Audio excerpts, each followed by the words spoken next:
different than anything we've done before.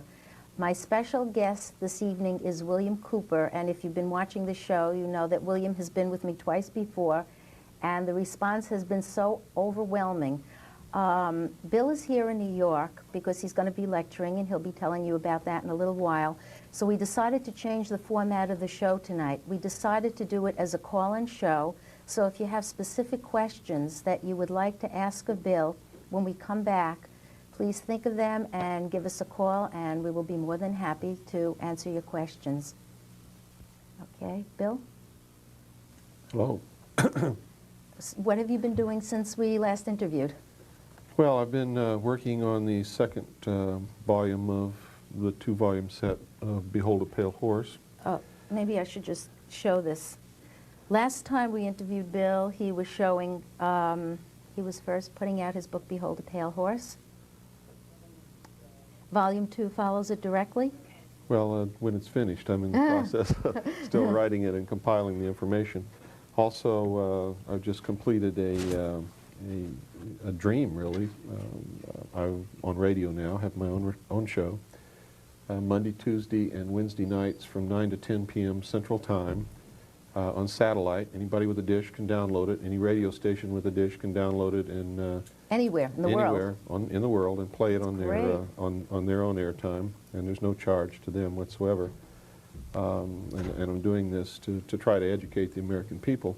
It's on SpaceNet 2, Channel 7, 7.5 audio for those who have satellite dishes, and the first show will air on May 4th, Monday, May 4th. That's just a week away? Yes. So is it a call-in show, or it's, you know, no, talk show? It's not going to be a call-in show for a while. It's going to be an educational program. Okay, now why did you come to New York this time? Well, number one, you invited me. Okay. Number two, well, there's been a lot of people from the northeast coast who wanted me to come and talk. And I have an awful lot of research material that needs to be delivered to the people here. And that's what I'll be doing Sunday. Sunday, Bill will be at the Universalist Church, Central Park West and West 76th Street, for those who want to come out to see him. I got involved with Bill's project I don't know, about 3 months ago, and I thought, gee, maybe there'd be some response to him coming out. The response has been so overwhelming. I mean, I'm amazed. They love you. The material must be good and the information must be correct. Well, what we'd like the audience to do now, if they will, would be to call in if they have any questions, and we will be more than happy while we talk to answer your questions. Besides, well, coming into New York, where else have you been lecturing? Oh, gee, since we last talked, I've been in Seattle, Washington, Salt Lake City, Utah, Atlanta, Georgia. I've been in San Diego. I've been all over the country, actually, and we'll be in Orlando, Florida soon, Santa Fe, New Mexico. Excuse me 1 second. May I help you? Yes? Yes, what is your question, please? Well, I was just wondering what this information is that the gentleman will be delivering, because I haven't heard him mention the subject or the topic. Oh, there's so many. Okay, go ahead. It's a lot of subjects. It has to do with what's happening in the world today, what's been happening for the last 50 years, as a matter of fact. Over 20 years ago, when I was attached to the Office of Naval Intelligence, I saw top secret documents that told me a lot about what was going to happen in the future. I've made quite a few predictions over the last 5 years, all of which have come true exactly when I said that they would. I'm the only one in the United States, and even the world, as a matter of fact, who has a 100% accuracy rate on predicting future world events. I talk about the New World Order, what it really is, and not what Mr. Bush wants us to believe that it's going to be. About UFOs, about a lot of things, AIDS, the real reason for the Iraq War instead of the concocted reason that the public was told. It's an awful lot of information that's going to be delivered in a short period of time, and I would recommend that everybody bring a notebook and a good pencil and pen because you're going to want to write a lot of things down. Well, that sounds great. This is Sunday? Sunday, yes. This Sunday, 3 o'clock at the Universalist Church. Where's the Universalist Church? Central Park West and West 76th Street. Thank you very much. Okay, thank you for calling. Thank you. Hello, you're online. Yes, I'm wanting to know what his short-term predictions for the future are. Short term, like what, next week? How about the election coming up? The election coming up, well, is very simple. George Bush is really the man. He belongs to the world power structure. He's been an active CIA operative since he left college, and not just for the short period of time that the public thinks that he was the head of the CIA. And in my book, Behold a Pale Horse, I document the fact that he was an operative of the Central Intelligence Agency on the day that John F. Kennedy was assassinated, and that he was actually giving information to law enforcement officials to lead them down the wrong path, so to speak. But George Bush is dirty, and a lot of people know it. A lot of researchers have collected a lot of facts that could actually get the man impeached very quickly. His health is declining also. So the Bilderberg Group in last year in '91 picked Bill Clinton to be the next president of the United States, and that's what this whole thing is with H. Ross Perot.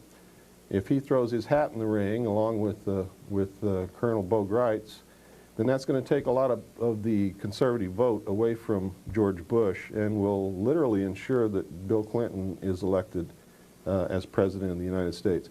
I'll tell you this right now, for everybody who's thrown their hat in the ring, it doesn't make a bit of difference who gets elected. None of them are on your side.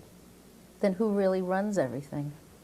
Well, it's not who anybody thinks it is. It's like Disraeli said, a couple of centuries ago. The people that the public see as the leaders of their country are not the ones who are really leading at all. They're the puppets to take the attention of the public and the wrath of the public if need be. Okay. Are you saying that George Bush then is not going to be our president, next president? If H. Ross Perot actually throws his hat in the ring and actually runs for president, George Bush will not be the next president, no. Bill Clinton. I can't agree with that. I can't buy that. I'm sorry, I can't buy that. Just got to wait and see, I guess. Well, you'll have to see what happens to the conservative vote when H. Ross Perot throws his hat in the ring. He's going to capture most of the conservative vote. It'll split the Republican Party down the middle, and they won't have a chance against the United Democratic Party. All you've got to do to know that is just read the daily newspaper.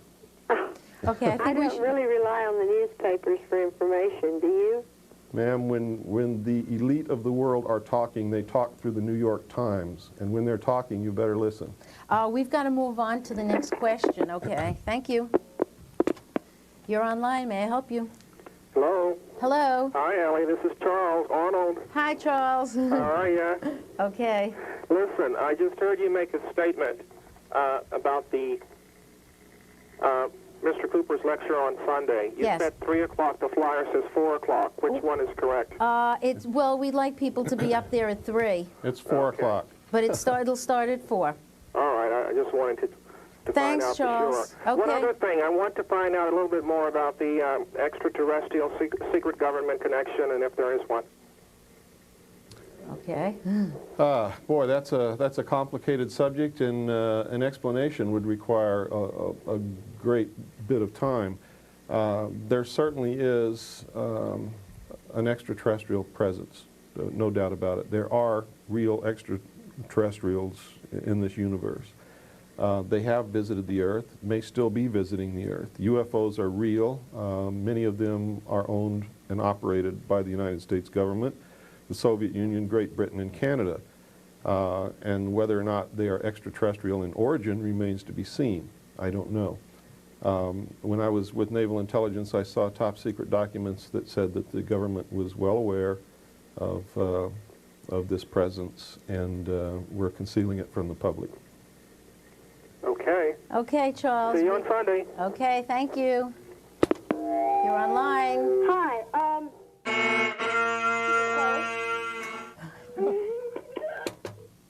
Hello, can I help you?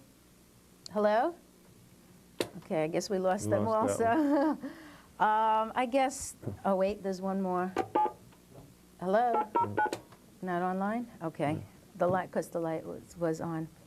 I guess the idea of a government other than our government is a little bit hard for people to understand.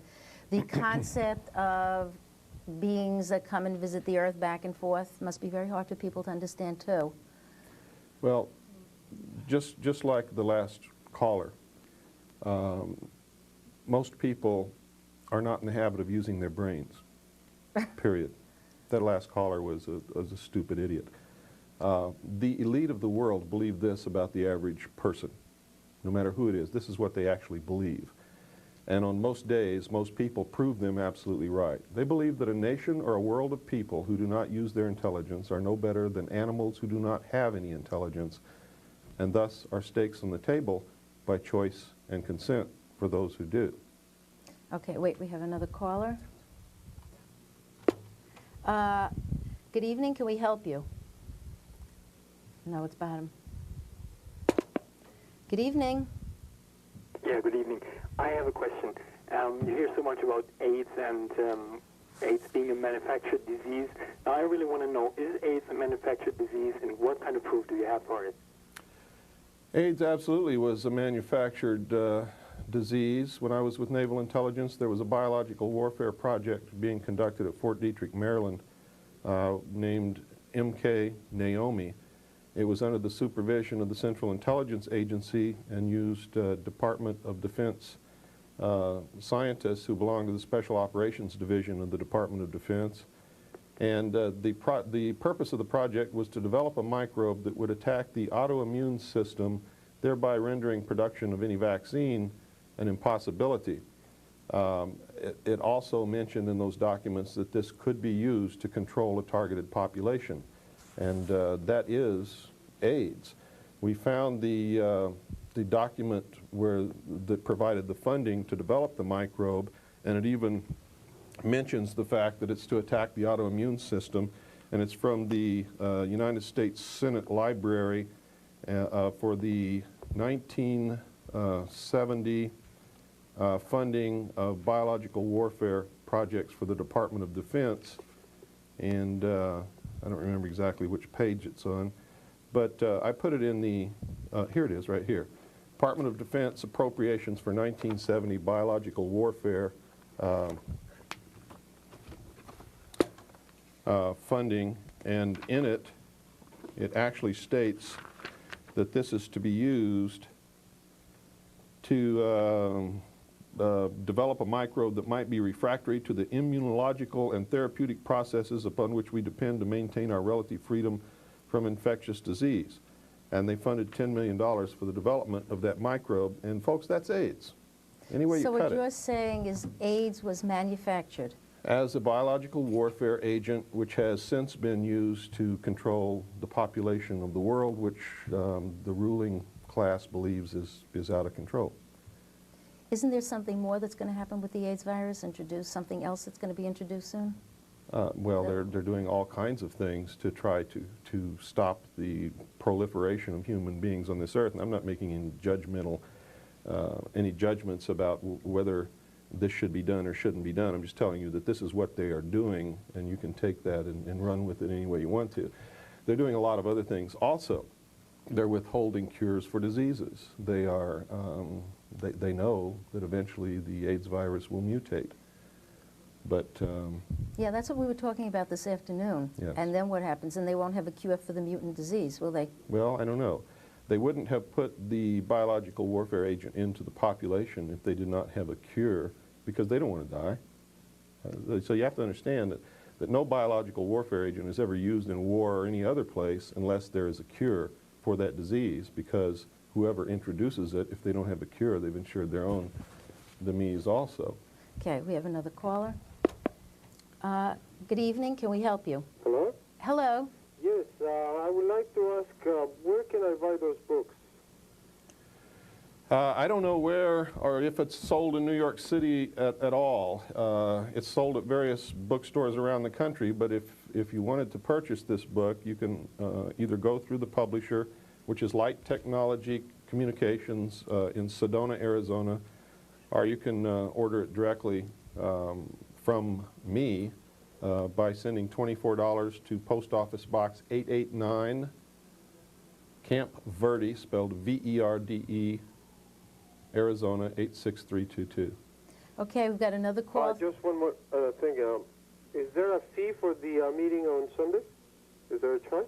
Yes, it's $20. All right, thank you. Thank you for calling. Bye-bye. Good evening, can we help you? Hello, Bill. First time I saw you was on Bryce Bond's show last year, and I've still held on to that tape. But one thing I'd like to know is, how do we know you're not one of the government? I mean, you have some really outrageous stories to tell, and you're still alive to tell about it. Well, the only reason I'm still alive to tell about it is number one, I don't have a political following, because most people are just exactly what the elite think that they are, stupid. And if that hurts anybody's feelings, that's tough. It happens to be the truth. Number two, I am so much in front of the public eye that any effort to do anything to me would confirm that everything that I'm saying is absolutely correct, and they certainly don't want that. Besides that, it doesn't matter. Why would it matter? I mean, America sent their sons and daughters to Iraq to get killed on foreign soil for a sorry excuse that had nothing to do with the defense of this country. Here I am in my country, defending my country, and everybody wants to know, why I'm doing this and how come I'm not afraid and all this other stuff. That's absolutely ridiculous. You should have been asking that of the men and women that you sent to Iraq. One thing that you can be sure of with me is that I don't want anyone to believe what I'm saying.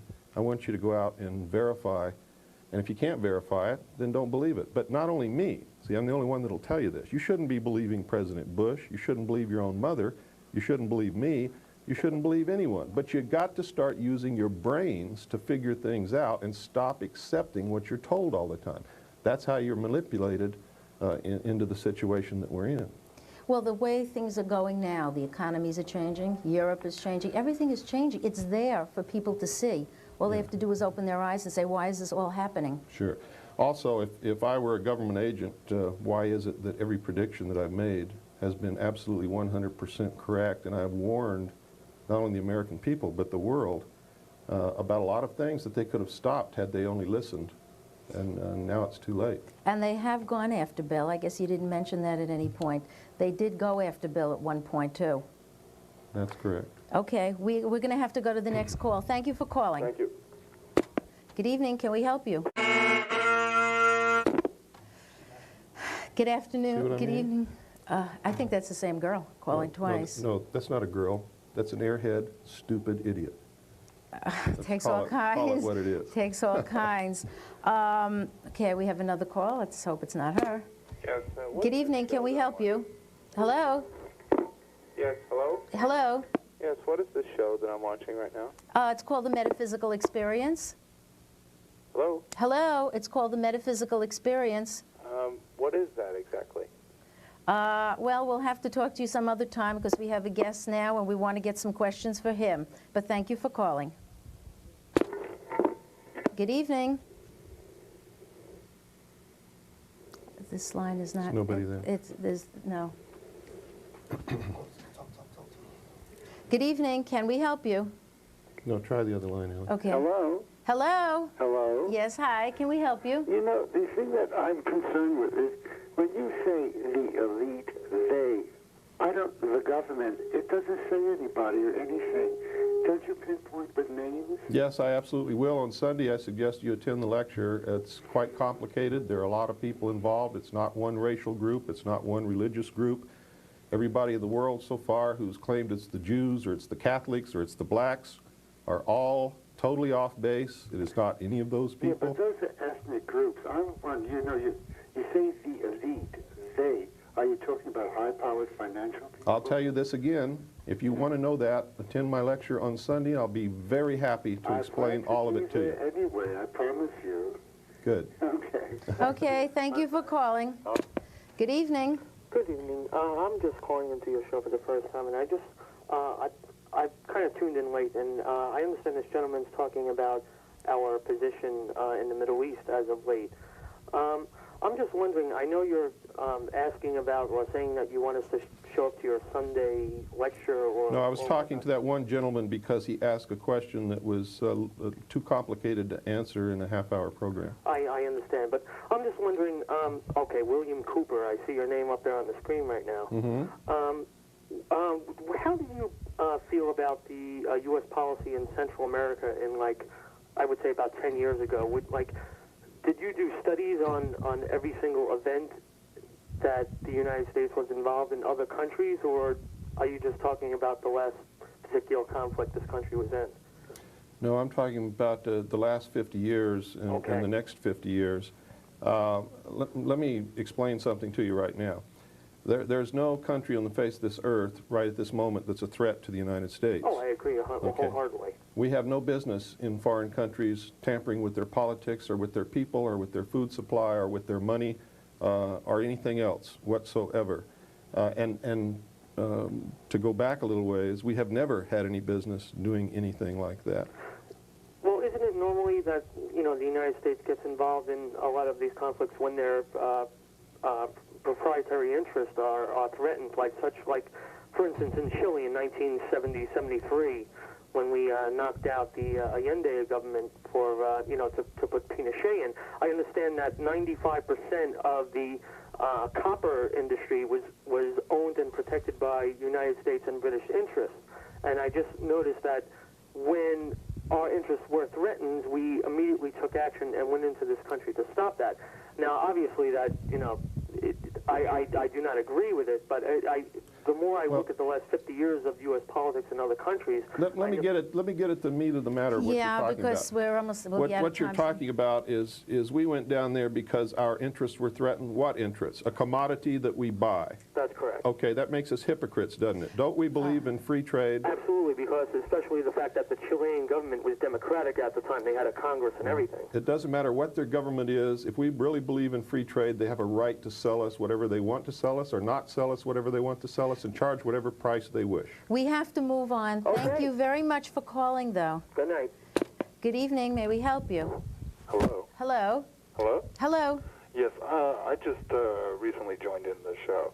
I'd like to now ask the question, where did the idea that AIDS came out of Africa gain currency? Where did it come out? That appeared on the media, the major network news. I don't know where the story actually originated, but it is the official explanation that it was spread by the African green monkey in the African population. But we know that that's not true because literally millions of Africans came down with AIDS at the same time. It had to be the busiest monkey on the face of this earth. But not only did they come down in Africa with AIDS at the same time, but they came down in Haiti at the same time, and in New York, Chicago, and San Francisco. Right. All at the same time. These are cities where there are no green monkeys. Yeah, in completely disparate populations Absolutely. on different sides of the world. This doesn't make sense. Okay, thank you. Okay, we have to thank you. move on. Good evening. May we help you? Good evening. Yes? Am I on air? Yes, you are. Okay. I'd like to ask the following question. Is if this so-called elite is so intelligent, why it happens that what they're doing is aimed to self-destruction sooner or later? Well, it's not aimed at their self-destruction, I can guarantee you that. It's aimed at their well-being and preservation. And don't ever get the idea that the people who control information, wealth, intelligence agencies, and armies are stupid. That's why you're in the position you're in. When you think they're stupid, what you're really saying is that you're stupid. And by you, I don't mean you personally. I mean all of us. Well, I'm not saying that I'm stupid, you see, and I didn't say they're stupid. You said if they're so smart, and that is exactly what you meant, is that they're stupid. I don't play semantic games, sir. Okay, let's go on. Good evening. Can we help you? Yes, I think this man is anti-American, and I think that his antics are not very funny. You know, by calling everyone stupid, he's not making a very good case for himself. I'm not trying to make a case for myself, sir. I'm trying to save the Constitution of the United States, and I am solidly American and solidly Constitution. But and I don't very elitist in your remarks. No, not elitist. I have become wise over the years to the fact that most people don't understand anything except what they're told on their television. Most people don't even read anymore. In fact, if it's not on videotape, they don't even want to talk about it. Okay, thank you for calling. Let's see. Good evening. Hello? Oh, okay. You know, Bill, there's a lot of other issues that Bill talks about. I don't know how we got off so much on this political stuff. Well, we were addressing questions that were... Yeah, I mean, it all came down to Bill really has a lot to say on political issues. He is not anti-American. He really talks about the world and where it is going, the economy and where it is going, why the economy is the way it is. These questions are kind of all out of context. You know, it's hard to take things out of context like this. Well, it's hard for someone to tune in and listen to 5 minutes of a TV show and then even know what to ask, much less what my view or stance or anything is. And that's why I travel around the country. Yeah, Bill does not say that you have to believe him or you have to believe in his theories. He wants you thinking about what's going on. You take the information and you see what's out there in the world. You see what's going on around you, and you see what works and what doesn't work. The idea is for you to think about what's going on in our economy. Why is this economy the way it is? We did not address, as we'll soon be running out of time, a very, very important issue, the issue of extraterrestrials. We've got about another 2 minutes left. We can't take any more calls, unfortunately. But the issue of extraterrestrials is everywhere on television now. Wherever you look, they're either doing a movie, a miniseries, a TV show, a sitcom, everything. Talk shows are on it, and everybody has their own theories, their own opinions, their own belief systems. You have to respect everybody's belief system. Everybody has their own feelings about what's really going on with all of this. And all that Mr. Cooper says and that I say is that you should look, you should listen. Don't necessarily believe in any one person's philosophy. I go farther than that, Ellie. You can't believe anyone anymore. In this day and age, you must learn how to dig out facts for yourself. If you don't, you're always going to be the puppet on somebody else's string. And all you have to do is look around to understand that that's happening. If you don't understand it's happening, then you've been a puppet for so long that you've got the string is tangled around your neck. Well, we're really just about out of time, and I thank you for coming. We brewed up a little trouble here. And for those of you who would like to hear Mr. Cooper, once again, he'll be at the Universalist Church this Sunday. The lecture starts at 4. We suggest you get there a little bit earlier. We thank you for calling in, those of you who did, with the good questions and the good information. Just think about what's around. Think about how your life is. Of course, I am more into metaphysical growth and things of that kind, which we discuss at other times, and hopefully we'll see you on Sunday. Okay, on that note, good evening. Thank you for joining us.